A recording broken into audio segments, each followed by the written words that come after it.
যে প্রজন্ম কোরআন জানে না তারা কখনো সফল হতে পারে না। আই রিপিট, আমি আবারও বলছি, যে প্রজন্ম কোরআন জানে না তারা কখনো সফল হতে পারে।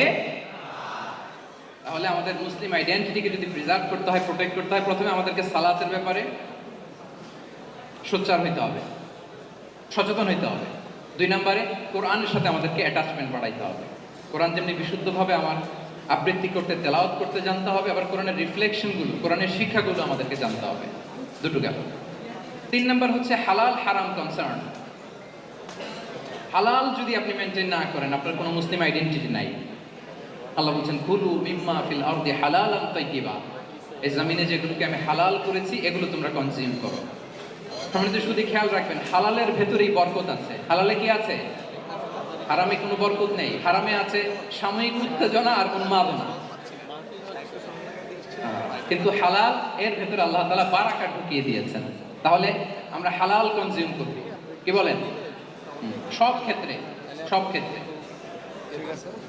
হারাম খেয়ে, হারাম কনজিউম করে যে ব্যক্তি দোয়া করে, যারা হারাম খায় তাদের দোয়া আল্লাহ কবুল করে না। এবং হারাম খেয়ে বর্ধিষ্ণু দেহ আল্লাহর জান্নাতে প্রবেশ করবে না।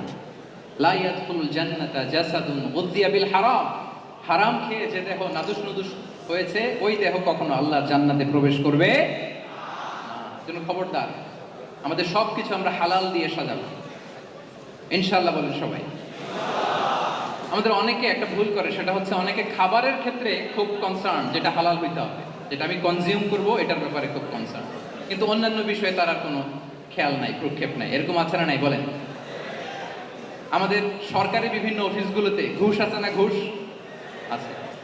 দেখবেন সরকারি অনেক হিন্দু কর্মকর্তা গরুর গোশত খায় না।